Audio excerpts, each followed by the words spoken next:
Praise the Lord. ஆண்டவருடைய நாமத்திற்கு மகிமை உண்டாவதாக. இந்த காலை வேளைக்காக ஆண்டவரை ஸ்தோத்திரிக்கிறேன். இயேசுவின் நாமத்தில் உங்களை வாழ்த்துகிறேன். எபிரேயர் நிருபம் 11ஆம் அதிகாரம் 11வது வசனம்.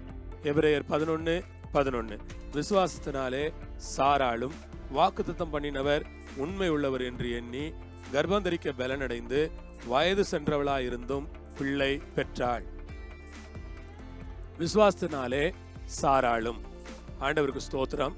சாராள் ஆபிரகாமுடைய மனைவி. அந்த ஆபிரகாமுடைய மனைவியாகிய சாராள் பைபிள் சொல்லுகிறது விசுவாசத்தினாலே சாராளும். நாம் ஆபிரகாமுடைய விசுவாசத்தை பெரிதாக பேசுகிறோம். ஆனால் ஆபிரகாம் எந்த அளவு விசுவாசித்தாரோ அதே அளவு சாராளும் விசுவாசித்திருக்க வேண்டும். இல்லை என்றால் அவருடைய சரீரத்திலே எப்படி அந்த பலன் அவளுக்கு கிடைத்திருக்கும்? இல்லை என்றால் அவளுடைய சரீரத்திலே எப்படி அந்த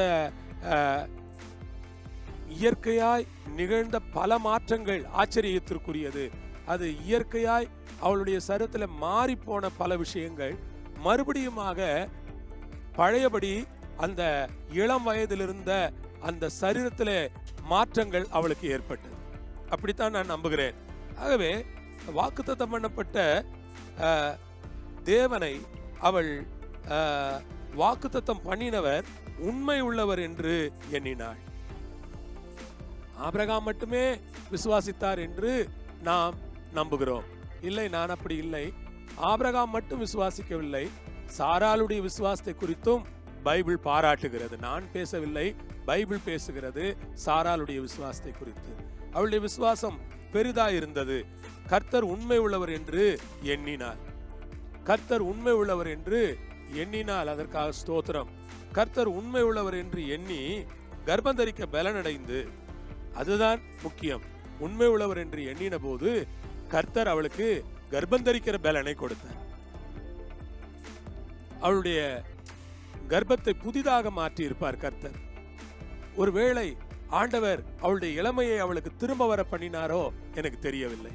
ஆனால் ஆண்டவர் கர்ப்பந்தரிக்க பலன் அடைந்து அவள் வயது சென்றவளாயிருந்தும் பிள்ளை பெற்றார்.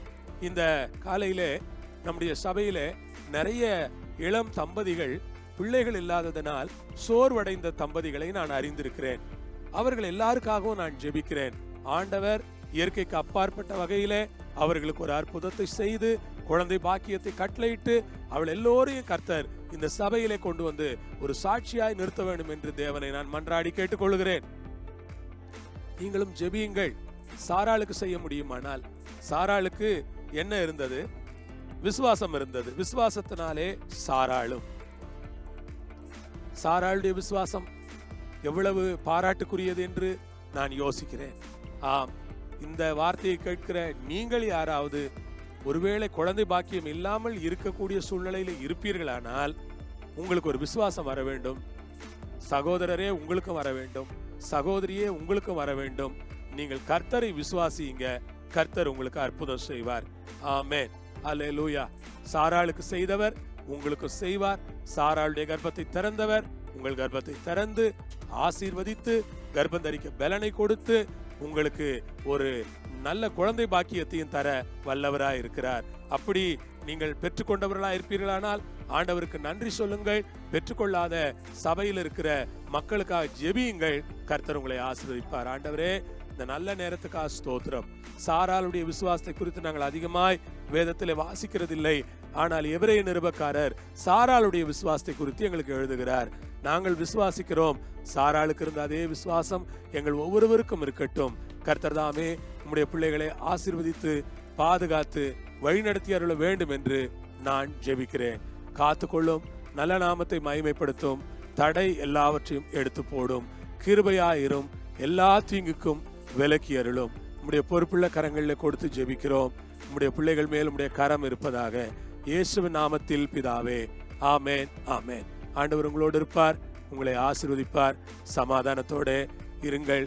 ஆமேன்.